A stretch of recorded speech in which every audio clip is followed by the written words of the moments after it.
Thank you guys. Okay, hey, this is going to be a lot more hands-on. We're actually going to be working in teams, so I need everybody to come in here. And as you do, I've got some friends helping pass out 2 packets. This is the keynote was the philosophy, right? This is the hands-on. So I want you guys to walk out of here in 60 minutes, or however long this break, I think it's 60 minutes, this session, right? I want you to walk out of here with some clear tools that you can use to improve the collaborative culture of your teams. Does that make sense? Okay, in order to do that, I need to put you in artificial teams for a minute. I want you with people who are as similar to your content or your role as possible. So, let me see my elementary, do I have any elementary teachers in the audience? Okay, so I want, stand up, elementary teachers stand up. Oh, I need to move that. Elementary teachers, I want you to come on right up here and form a team. You are now a collaborative team, okay? So come on up here, elementary teachers. All right, now do I have secondary teachers in the room? Okay, secondary teachers stand, oh, wait a minute, don't stand, okay. So elementary here. And by the way, this is a big enough group, elementary divided into lower grades and upper grades, okay? Or if you're big enough and you want to go K2, you know, K1, 2, 3, 4, 5, but get into little clusters and get ready to work together as teams. Secondary, please stand up. Where's my secondary teachers? Got one there. Let's have secondary teachers come on right up here. And I want you, when you get up here, to kind of identify history, social studies, language arts. Get in as similar content areas as you can. I know there's a bajillion in secondary, but come on up here, secondary. Okay, now, raise your hands if you're an instructional coach. Ooh, a lot of you. Great. This is going to be powerful for you. Instructional coaches, get yourselves in groups of 3 or 4, pretend you're, and then pick a grade level or team that you want to focus on. But I want you to role play this today as if you were a team. Okay? So coaches, get in groups of 3 or 4. Administrators, school leaders, instructional leaders. Do I have any instructional leaders? Okay, let's have you guys go right back to this middle section back there. Oh, instructional leaders, are you elementary? Get with an elementary team. Jump in with an elementary team. Second, if you're an instructional leader, jump in with a elementary or secondary team. Okay.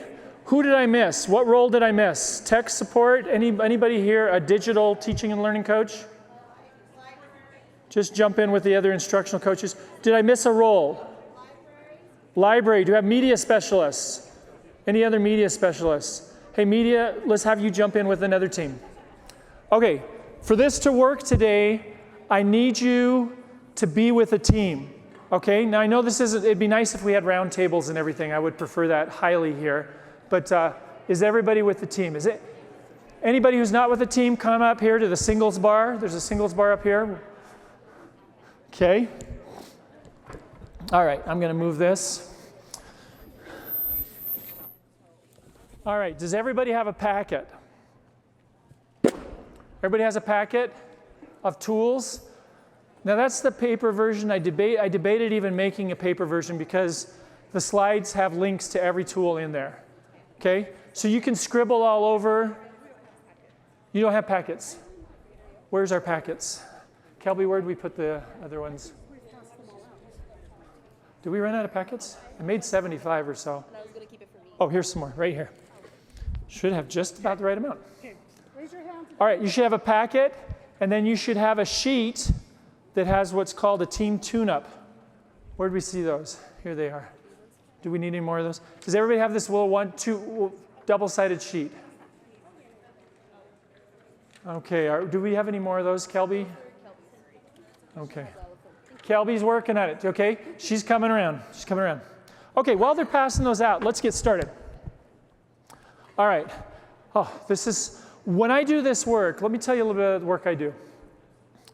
One of my favorite things to do, and I literally get calls like this. We have a team that will not sit in the same room without an adult chaperone. Can you come help us?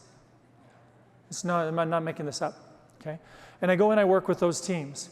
And I have tools that not only help that team, the team I'm talking about, by the way, it was I'm quitting or she's quitting. One of us is leaving this school. Within 30 minutes, that had changed. And that team not only stayed together, but became one of the highest growth teams in our district that year. So these tools work. Okay, these tools work. And they work on the same principles that I was just talking about. Now I want to start with this slide right here. A team is a group of people working interdependently. This is Dufour's classic definition. Read that definition and turn into your team and talk about what are the most important components of that definition to you.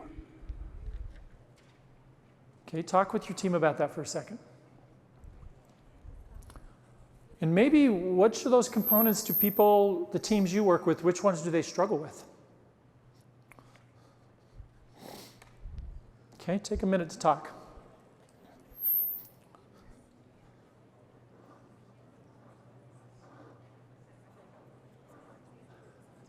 You don't have a team. Do you have a team? Yeah. Oh, is it?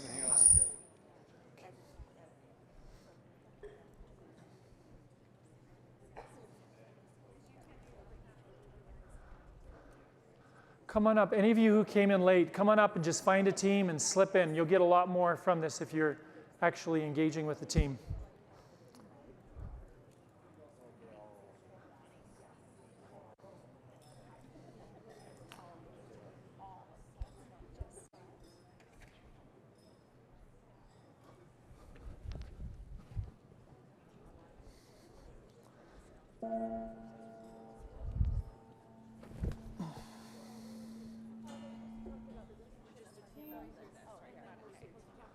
All right. Finish the thoughts you're on.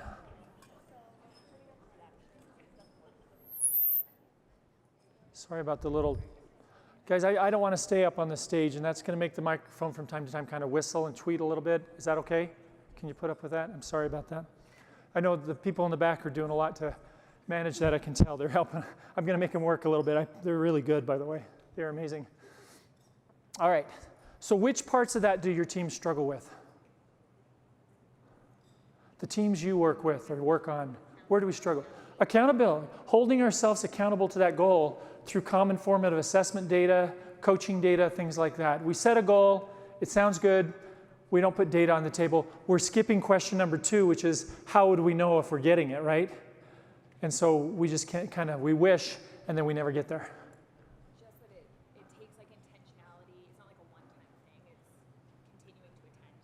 Yeah, it's got to be an ongoing cycle, right? That efficacy cycle that I showed at the end of the last thing, a regular mechanism by which you gather evidence you trust to gauge your impact and hold yourself accountable and then make adjustments. So we set a big year-long goal, we never come back to it, right? Okay, what else? What other frustrations, stumbling blocks? Yes? They don't get the interdependent part. Tell me. Yes, so we see the lockstep variation, right? Where everybody has to teach the same, make the same handouts, have the same lesson plan. That's not interdependence, that's robot, okay? Or we see the other side where everybody does whatever the hell they feel like doing and calls it professionalism, okay? That's not professionalism. So how do you find that interdependent mix? It's not independence or dependence, it needs to be interdependence. Thank you. Anything else? Yes?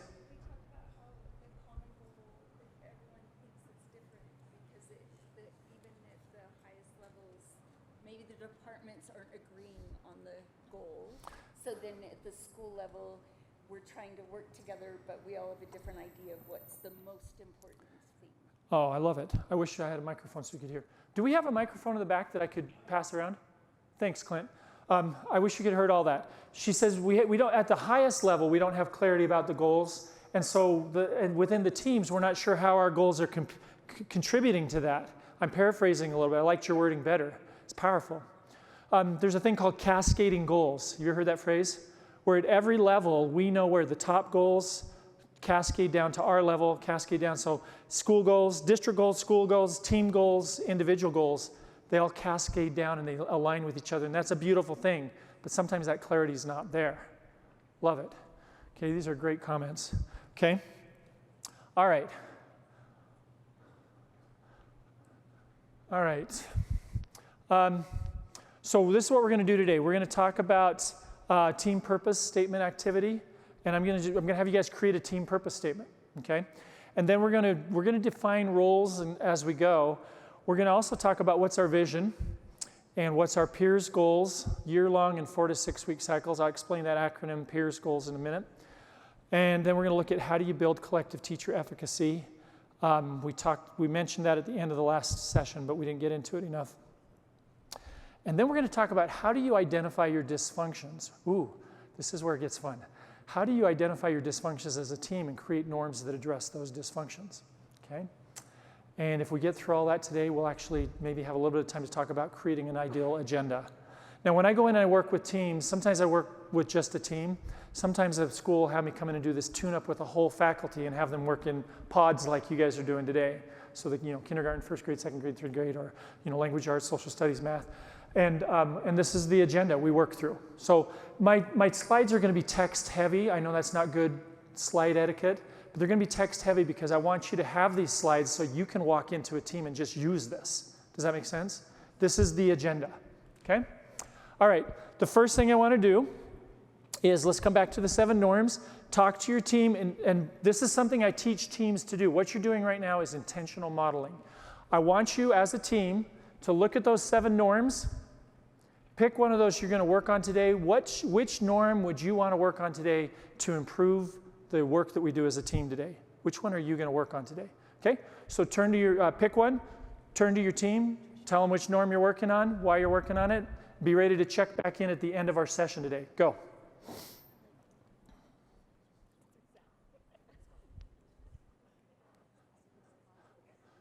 you want to jump in with the team? Okay. Which grade level is it? Okay. What's your role?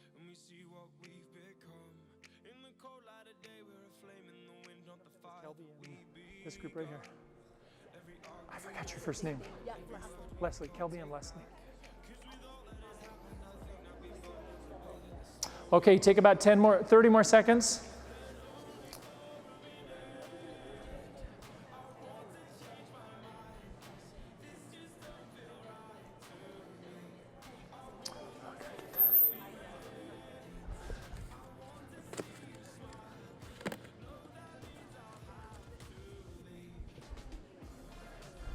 Can you pass these down? Pass those down. Can you pass these down that row? Yeah. Can you pass these down that row? Pass them out to your team. And can you guys pass these down the row there? Can you pass these down the row? Okay. Can you do me a favor and just pass these back to the people? I will find some. They're all electronically linked too. Do we have any more of the handouts out there?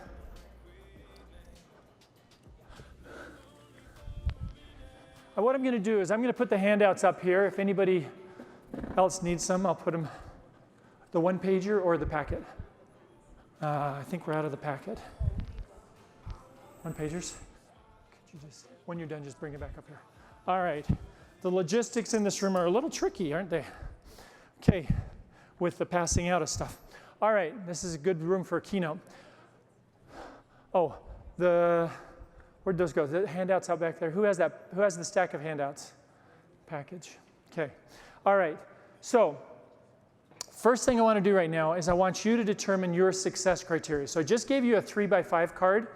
On the back of that 3x5 card, when you walk out of here in 60 minutes, actually about 50 minutes now, in about 50 minutes when you walk out of here, given the agenda that I just talked about, what are your success criteria? What will have made this 50 minutes worth your time?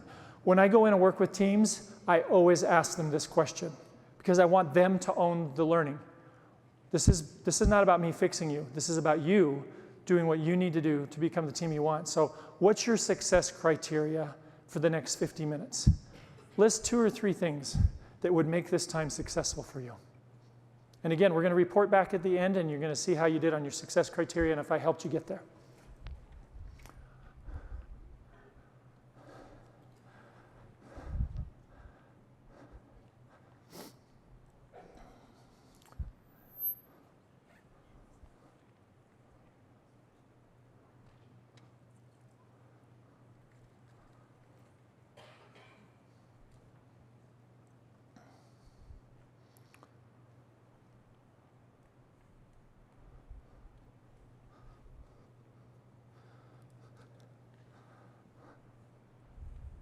Anybody else still needing handouts?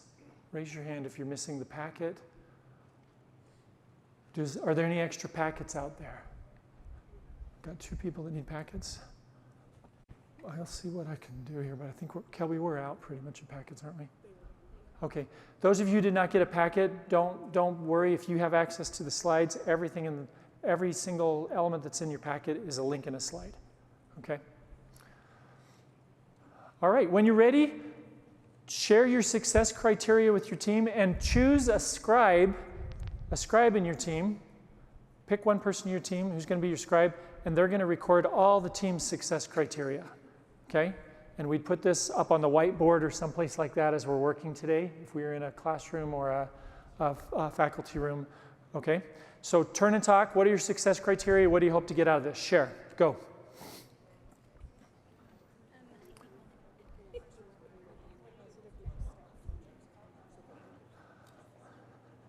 Thank you. What's that? I don't know where it is.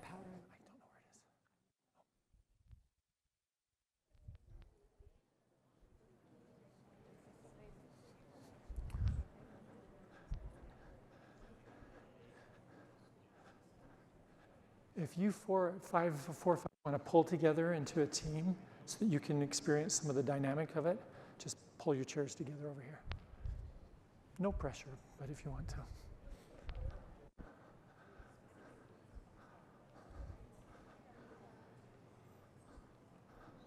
All right. Show me by fingers if you need 0, 1, or 2 more minutes for that. Okay, I'm seeing mostly zeros. If I'm moving a little too fast for any of you, okay, we got 2 minutes here. Most people are good to go, so we're going to move on, but come back to this if you need to. Okay. All right. This is a page of your packet, if you look on the second page. And I'm not going to spend a lot of time on this. This is just kind of, if you wanted to have a team self-assess and see which aspects they need help with, this pretty much is the agenda that we're going over today. You know, what's our purpose? What are our strengths and gaps based on our data? Do we have a measurable goal? What are our short-term goals? Do we have a way to measure our progress towards those goals? So do we have collective norms? We're each responsible for a specific role to work interdependently. Our team agenda is effective. So this is a great self-assessment tool. Just give it to your teams, have them look at it. The more the teams can self-assess and self-prescribe, the more you can help them as a coach or as a team lead or a team member. I'm not going to spend much time on this one because we're in a hypothetical situation. Okay, so we've done 2 things so far that are really, they may have seemed really small, but they're really big. One is teach your teams to check in on your norms. How many of you have collective norms that your teams have created at your school? How many of you do the teams read those norms every meeting? How many of you do the teams check in and commit to practicing one of those norms every meeting? Okay. If you have the right norms, they should require practice because norms are meant to change the way we interact. That's a big idea. Most teachers don't understand that about our norms. They have norms like bring chocolate and show up on time. When the real norm is we're not comfortable talking about data because when we talk about data, I feel worthless because your results are always better than mine. We've got the wrong norm. Chocolate's not going to fix that. Chocolate's great. Chocolate's great. I love chocolate. But chocolate's not going to fix that interaction. So we need to have the right norms, and we're going to get to that later. And we need to have a system for checking in on them at the beginning and end of every meeting because they require practice. Okay? Just like learning targets and success criteria for a class. The second thing we practiced was setting success criteria. If you're going in as a coach and you're owning the whole process and you're not allowing your teams to identify what success looks like for them, start doing this. It's a really simple thing. Before we start today, I'm just here to help you guys get what you want. Here's our agenda that I've set up, but what's your success criteria? Do we need to change anything on the agenda to meet your success criteria? Okay, you're good? So if we accomplish these things by the end of today, you guys will feel like this was worth your time, right? Absolutely. Okay, now I'm ready to serve you because I've asked the most important, what's question number 1 of coaching? When we did the point A to point B things? What do you really want. That's where you start as a coach. Okay, team lead, same thing. If you want to help, if you want to increase your power as a team lead, start asking your team, what do you guys want to accomplish today? What would success look like? How can I help you get there? Okay, we focus too much on PLC agendas. And the team's saying, okay, so what do we have to do next, principal? You said, how do we fill out this form? It's not a form, it's an agenda, okay? Because we're not clear about question number one. What do you want to accomplish today? What's going to be success? Okay, so beginning of the year, I do this with teams on a regular basis. Okay, I have principals that have me come in every year and do this with their whole faculty. Take your 3x5 card. This is a powerful way of getting at question number one. What do you really want? And this way. What is our purpose as a team? Why does our team exist? Now we're in hypothetical teams here for a second, so work with me on this. Decide what kind of team you are enough that you can do this activity at least. And I want you to write a purpose statement, 1 or 2 sentences, no more than 2 sentences, that say, the reason our team exists is blah, blah, blah, or the purpose of our team, our collaborative team is blah, blah, blah, okay? Ready? So we're gonna do kind of a think, pair, share. Write it on your 3x5 card. And in a minute, I'm going to have you create a shared purpose statement as a team. Go. Channel a team you work with or something. If you're a coach, if you're a grade level teacher or secondary teacher, just write this as if you're the team you're on right now. The purpose of our team is...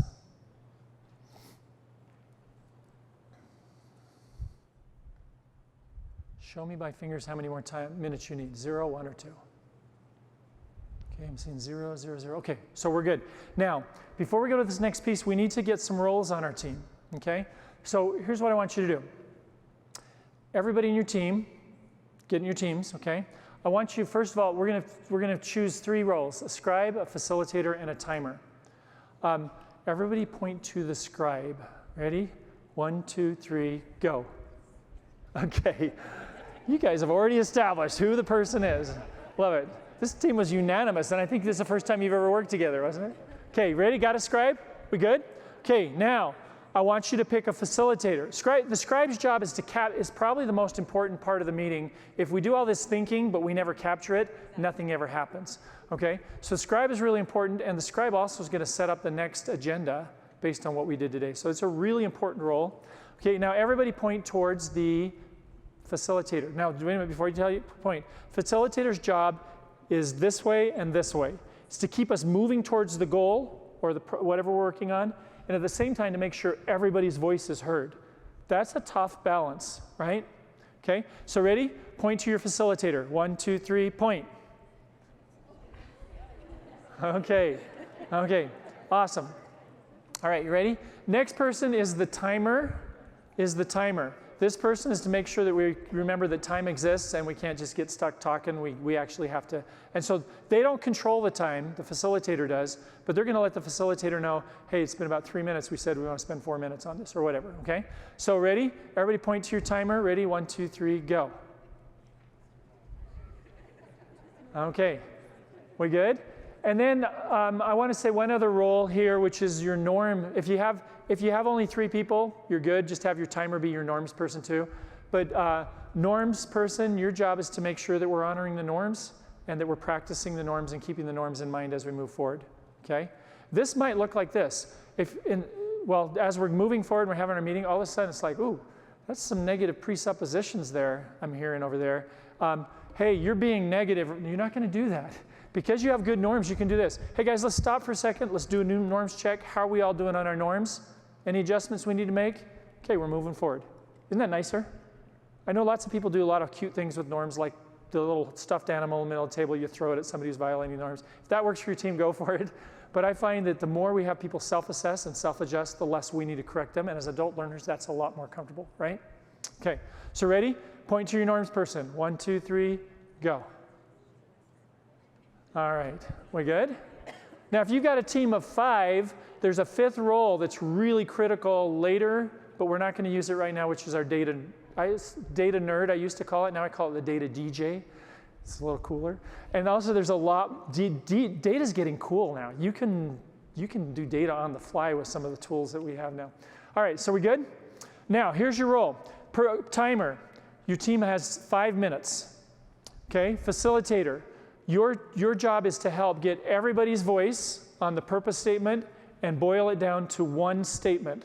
Our purpose as a team is, boom, okay? And scribe, your job is to capture that, read it back to the team, capture it, read it back to the team until the team's got it. Now, facilitator, I want you to use something called consensus voting. Are you familiar with consensus voting?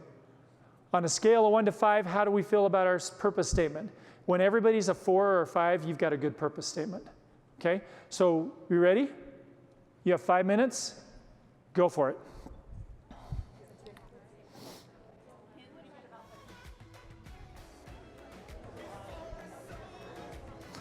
Okay, get ready to share.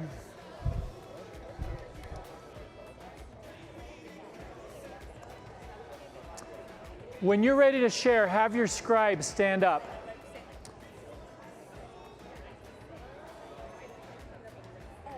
Okay, show me by fingers how much more time your team needs if you're not done yet. All right, scribes, stand up. Stand up. Now, we're not going to hear from everybody, but I'm going to run around the room. We're going to get a little bit of a share going, okay? Are we ready? Okay, back here in 5, 4, 3, 2, 1. Let's have scribes share. Ready? What's your purpose as a team? Why do you exist? The purpose of our Oh, wait a minute. Everybody else listen, and as you're listening, look for common threads. Okay, what unites us? If this was a faculty, what unites us at a school? What's common in your purpose, and my purpose? Okay? Look for those things, because I'm going to be quizzing you on that. Okay. The purpose of our team is to move coaching forward to improve student outcomes and literacy by improving teacher practice. Okay, thank you. Let's come back here. What's your purpose as a team? Okay. Our purpose is to make coaching more equitable so that teachers in every building can grow. Okay, let's come back over here. The purpose of our team is to inform and lift teachers so they can inform and lift students. Okay, what you got? The purpose of our team is to learn from each other to improve coaching for increased teacher and student growth. Okay, love it. What you got? You people on the fringes don't think you're getting away. I'm coming out there. Okay. Our purpose as a team is to work collectively to elevate learning and growth for all students. All right, awesome. The purpose of our team is to collaborate to increase student learning and success while strengthening emotional and academic abilities. Wonderful. Okay, let's hear from over here. Okay, the purpose of our team is to support each other as coworkers to assist students to find success. Love it. All right, the purpose of our team is to improve our instructional practices using common goals that would indicate student learning and success. Let's go practice it. All right, love it. The purpose of our team is to foster student learning through a determined, guaranteed, viable curriculum by implementing instructional strategies to accurately analyze student growth. Okay, thank you. All right, I said I wasn't going to do everybody, but I just love these purpose statements. The purpose of our team is to promote student growth through integration and school connection. The purpose of our team is to share, inspire, and grow as educators to support student success. Okay, you hearing the common themes here, guys? Our purpose as a team is to focus on teacher strengths and provide supports and tools to foster growth for positive teacher and student impacts. Okay, the purpose of our team is to find tools and ideas to help our teams who we support become more effective using data to identify what is working and maybe what is not, and then watering the green spots. All right, love it. Okay, let's get this team back here, and I think we're Our purpose as a team is to take back different ideas and find different perspectives in working with teachers and teams. All right, what's some of the common threads you guys heard? What are some of the common threads? Yes, what'd you hear?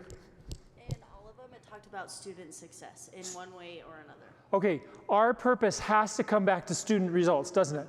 If our purpose is to increase coaching in our district or to do more cooperative learning, we're off purpose. Our purpose is to impact kids' learning attitudes and behaviors by doing coaching, by implementing this, by some of the things you said. But I heard that in every one of them, and it came back in some way to student outcomes. What else? What's another common thread you had heard? Growth. Heard it all over the place. What's another one? Yes? Interdependence. You heard a lot of it, huh? If our purpose as a team does not involve learning from each other and interdependence, then why are we having these meetings every week? Right? Okay, so this is really critical. When I was growing up, my dad asked this obnoxious question. He'd say, "Are you on purpose?" I said, I don't know, you and Mom decided to, okay? But that's not what he meant, okay? What he meant is what you're doing right now contributing to your purpose in life. And if it's not, do something different. So are you on purpose? Teams need to know what their purpose is. A lot of teams think their purpose is to fill out the whatever acronym you have in your school for CSIP is what we call it in our district, right? Just they think their purpose is to get together and fill stuff out or to get together and jump through these PLC hoops, get them clear on their purpose. Why do you really exist? And until they're all at a 4 or 5 on that, that team's not ready to move forward. Why do you even meet? Why do we even exist as a team? Get clear on that first, okay? Put this at the top of every agenda because every team, there's times when they start to drift off purpose, right? We're griping about the administration. Wait a minute, is this on purpose? Is this going to help us accomplish our purpose? No? Okay, we're doing the wrong thing right now. Or we're talking about our field trip next week. Wait a minute, is that really on purpose? Is that what we want to do? Well, maybe, okay? But ask yourself, is it on purpose? And if your agenda doesn't align with your purpose, change the agenda. The purpose has to drive everything. It's the why that Simon Sinek talks about, right? Why? It's the most, okay? All right, so we got that. I want to talk about one other thing with this.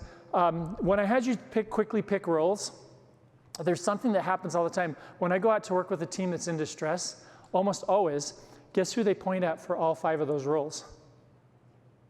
The same person, okay? Interdependency, thank you back there, my friend. What's your name? I forgot. You brought up the interdependent thing a while ago. What is it? Alex brought this up earlier. Interdependence is something that takes conscious work, and in left to itself, the teams will say, oh, she's good at that. Oh, she's also good at this. She's also good at this. And pretty soon you have a teacher who's overloaded and who's pushing everybody, and they're resenting her because she's doing everything and pushing them, right? So take time. I do that as an assessment. If you guys were real teams, I guarantee you some of you would have done that. You would have pointed to the same person for everything. And then you have to say, nope, okay, we're going to distribute the leadership. There's not a team leader and a bunch of followers. There's 5 people that all have interdependent roles, okay? All right, what do I do with my clicker? Okay, just before we go to the next slide, what did you like about this purpose activity? What value would it have for the teams and teachers you work with? Do a quick 1-minute share, go.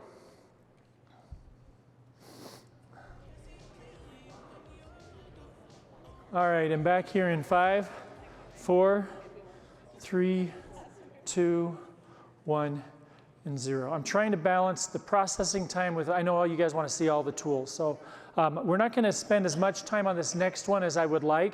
This is the 5 rings.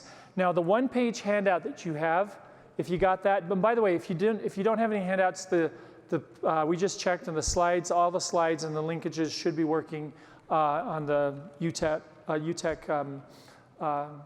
scheduling site for this session. All right, I want to talk you through this. This is a really important tool. Where's my laser pointer? Is this it right here? Nope, that's not it. That's the back button. Where's my laser pointer? There we go. Okay, this is the most important part of the 5 rings.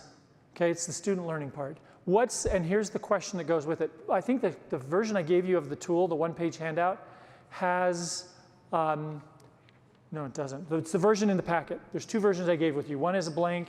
The other one is the version in your packet has the coaching questions in it because the questions are the currency of coaching, right? So the question that I ask right here is usually something about what's the change, what's the impact we want to have on student learning this year, okay? And that's where we set a peers goal.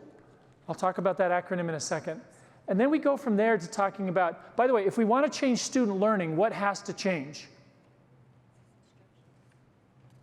What has to change? What you just did is a classic error. No. You have to change student learning behaviors. If I instruct more, if I talk more in class, I do more instruction, I get better and better instruction, but it doesn't change the verbs that the kids are doing in my classroom every day, is learning going to increase? It won't, okay? Now, I'm not saying teacher practices aren't important, we're gonna get there, but this is a really key thing. Most teachers, when you ask them about the change in student learning behaviors they like to see, they talk about a diminishing of behaviors. I just want kids to stop doing this. I want less kids on their phones. I want fewer kids who are off task. I want more engaged kids. Well, what do you want them engaged in? Get clear about the verbs you want to see. This is when it becomes powerful. Which of these learning behaviors do we want to see more in our classroom? We want to see kids analyzing primary source documents to form conclusions and have arguments. Wouldn't that be cool? Right? We want to see kids spending more, where are my elementary teachers? More time in what? Text. Kids spending more time reading. Critical, if that doesn't change, you're not going to create readers, right? Okay? We want to see more kids using evidence from a text to have discussions and use that evidence to form arguments and support theses, right? We want to see more of that. We want to see more kids synthesizing multiple sources of information to form complex points of view about the world and then talk about those in social studies. Do you see where I'm going with this? This is the one that teachers skip. They go from here to here. Teaching behaviors will not increase student learning. Student behaviors increase student learning. Not sure why my timer's going off there. Sorry about that. Okay. So we got to get really clear. If I was a basketball coach and I thought that coaching would increase players' ability, I would spend more time coaching and talking to students about basketball. What do I want them doing? I want them shooting baskets, passing the ball, doing layups, and running scrimmages. I want my kids in practice, I want them showing how to wrap up a kid for a tackle. I want them doing those verbs. And the more I get my kids engaged in those practices during practice, the better our game results are going to be, right? So you got to think this way. This is the one we skip. You got to probe on this with your team as a coach or as a member of a team. The more specific you get about this one, the better this conversation is going to be. Here's the other thing. As a coach, imagine you ever see those guys on the street with the sandwich boards, and on one side they've got what they're selling and what they're selling there and the prices and everything. Well, imagine yourself as a coach, and in front of that panel is, hey, here's the student behaviors. Which of these student behaviors would you like to see more in your classroom? Point at a few of them. Okay, you'd like to see more of this and this and this. Well, oh, look, here's the teacher behaviors, what we can do to get those. Does that make sense? So once a team gets clear about the student behaviors they need to see more of, then suddenly they start thinking, oh, maybe that cooperative learning thing would be cool. Maybe we need to use more discussion protocols. Maybe we need to do more dyad reading. Does that make sense? So when you get crystal clear about this, the teachers will then say, oh, okay, so you're not just making us all comply with this new teaching strategy the principal dreamed up this summer when they went to a conference. This will help us get these student behaviors. Okay, I'm in. Okay? The mechanism has to follow the intention, and the intention is greater student learning and academic student behaviors that will generate that learning. Now we're ready to talk about, okay, in order to get these changes in teaching behaviors, we know that the implementation rate for teaching behaviors is pitiful without coaching. It's like 3 to 5% implementation rate if you don't have coaching and collaboration. You guys know that research? Okay? So until we get better collaborative and coaching behaviors, the chances of sustaining changes in teaching behaviors is really low, really low. So what are the team behaviors? What changes do we need to see in our collaborative team meetings and our collaboration and interdependence as a team to get those teaching behaviors and support those? And what changes in coaching and how we avail ourselves of coaching support need to change to fully implement these teaching practices? Okay? If we're all going to start doing dyad reading, what's the chance that all 5 of us are going to implement it tomorrow successfully? And we've never done it before. It's almost 0, right? We need to have coaching support either between us as a team, coaching each other, bringing in a learning coach, videoing ourselves. There's 100 different ways we can do it, but we need to change our coaching behaviors. And then that leads to the outside ring, which is, okay, what do we need from our leader? Well, we need planning days. We need our principal to come to more of our data meetings so they can help us with these really tough kids and help us maybe work with the counselors or the resource officer or whatever we need to get these kids to school. Whatever it is, what are the leadership behaviors that will support this, that will support this, that will support this, that will support that, okay? That's the 5 rings. Now, what I want to do is we're going to do a vision activity. We know our purpose now. If this is our purpose, then what are the changes that we would see if we were knocking that purpose out of the park? Okay, if we were nailing this purpose, how would it change? So I want you to do two things in the next 5 minutes. One is I want you basically to work through these 5 rings. And this is the sheet, the one pager that I gave you. I want you just to talk through these and say, if we are knocking our purpose out of the park, what would be the changes that we'd see at each one of these levels? Boom, boom, boom, boom. Talk about that. If we were doing this as a team, we would be postering this, putting it up on 5 or 6 posters on the wall, charting it all. The scribe would be capturing it, because this becomes the vision to which the team's going to hold itself accountable, and the principal's going to hold them accountable. Okay? You got 5 minutes. Talk about the changes you would see at all 5 rings if you were knocking your purpose out of the park. Go for it.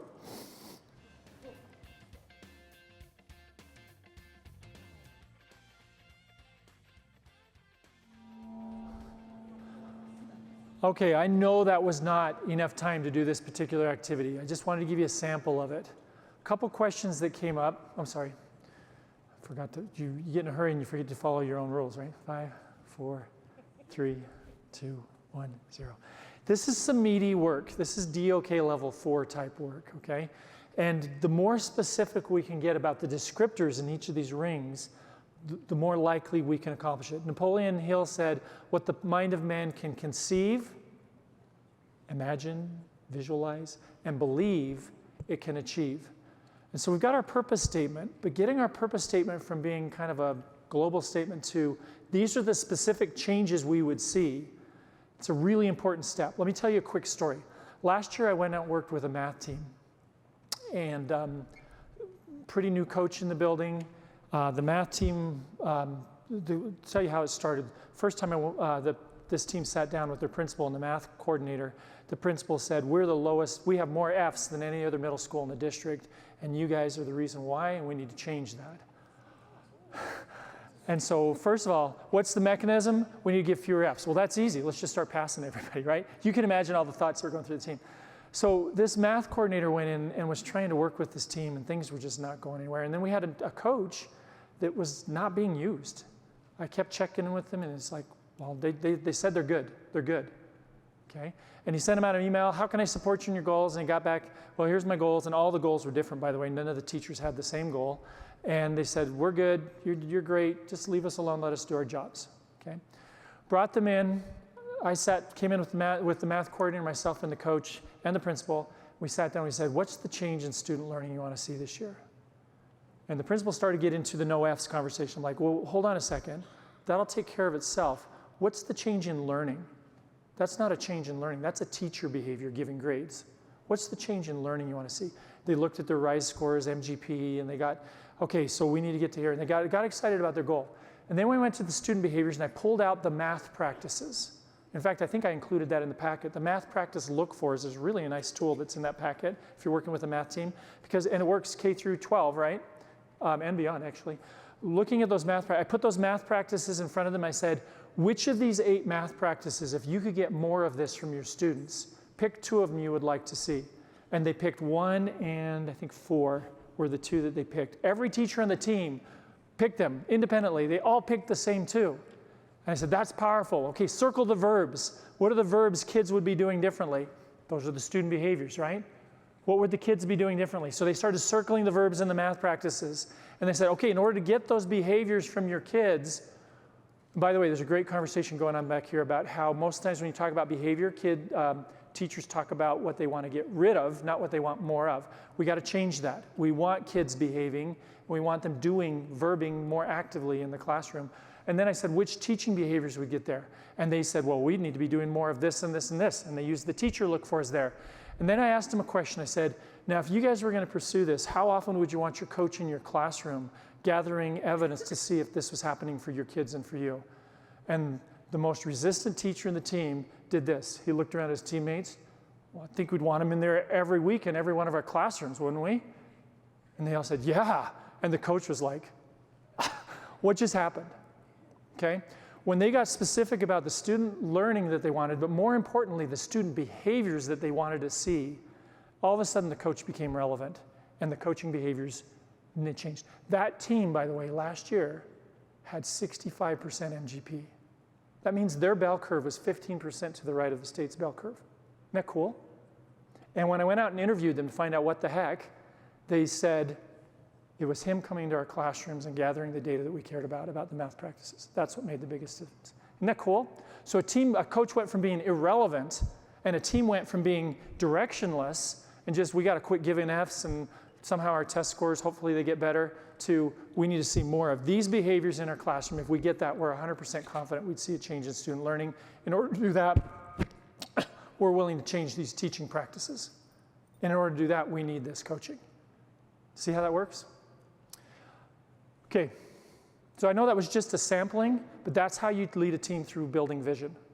You use those 5 rings, okay? The goal is a game changer. We're really limited in our time, so I'm gonna just some pro tips.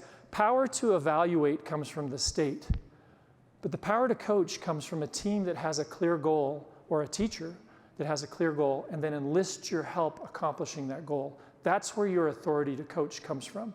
You may have the title coach, you may have the title team lead, but until there's a clear goal and they know how you're gonna help me reach that goal, you're not my coach. You're a lurker. Somebody who kind of lurks around and makes sure we're doing our jobs, okay? Second thing is, you need year-long goals to provide a North Star, but then you've got to break them down into 4 to 6 week goals, because that's about the amount of time that it takes to implement a strategy, see if it has an impact, test the result on student learning. Okay, I do not like SMART goals. Well, I shouldn't say that. SMART goals, peers goals, the SMART acronym is broken. How many of you use the SMART acronym in your district? Good SMART goals are peers goals. So don't get too hung up about the acronym, but just make sure you're checking for the right things. Here's what I would posit. You can have a specific, measurable, attainable, results-oriented, time-bound goal that does not answer this one question. Would this have a powerful impact on kids? Until you can answer that question, it's not worth pursuing the goal. Second most important question, emotional. How would you feel if you accomplished this? Until the answer is we'd be doing high fives and fist bumps and taking each other out for dinner, it's not a goal worth pursuing. So who cares if it's specific, time-bound, measurable, attainable, results-oriented, time-bound. The SMART acronym doesn't matter if the first 2 acronyms of the peers goal are not there. The third one's also important. Is it easy enough to understand that tomorrow in the hallway I could say, what's your goal, and you'd remember?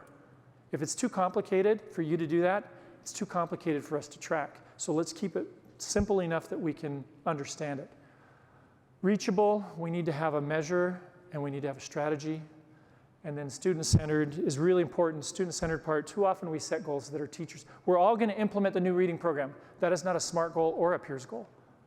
That's a teacher behavior, and it's an important teacher behavior. But the result that we want from student learning is blah, blah, blah. We want more kids reaching or exceeding the pathways of progress goal or whatever. Okay? So make sure that that student-centered goal is either a student attitude, a student learning outcome, or a student behavior. Okay, guys, we're about out of time here. Just one last thought about peers goals.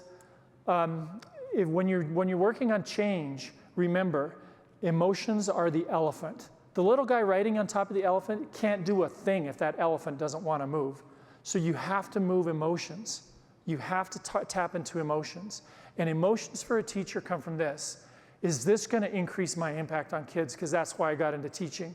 Show me how this is going to make me more powerful in the lives of my kids. You'll get my emotions. That's what's great about working with teachers. It's there. The writer is understanding. How are we going to do this? What's the, and then the path is the plan. What's our plan? Okay? All right.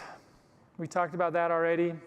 2 really good ways of building efficacy, gathering regular evidence to gauge your impact and then adjust our impact coaching cycles.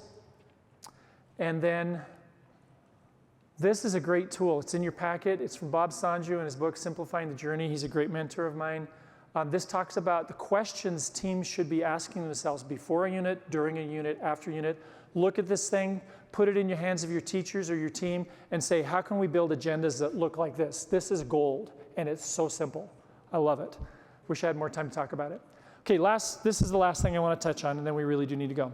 Team norms. A couple thoughts about team norms. The process that I use here, by the way, and you have to create safety for this.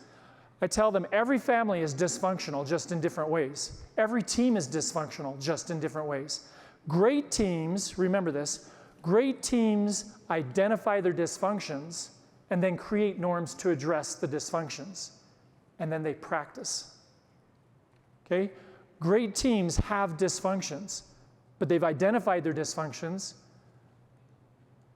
They create norms to address those dysfunctions, and then they intentionally practice their norms until their dysfunction becomes a strength.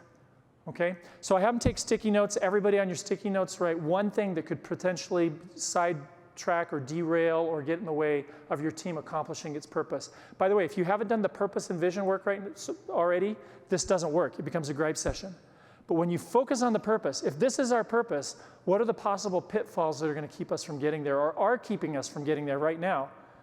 And you'll get tears in this section. I'm just warning you. You're going to have some tears sometimes from some teams that have to work through some things. Make it as safe as possible and just say, that's great. We have some dysfunctions. Every team does. But we're going to identify them and we're going to create norms that address those, and then we're going to practice those until this becomes a strength. So they create those, and then we do things like we did at the beginning of the thing today, where okay, here's our norms. We agreed this is what we need to work on. Everybody pick a norm, practice it today, check back in at the end of the session, at the end of the team meeting. Okay? All right, I have to end there because time is up. Thank you guys so much. Before you go, turn to your team and just check in real quick. How'd you do on your norm? And did you accomplish any of your success criteria today? Okay? Turn and talk, then we're out of here. Thank you guys.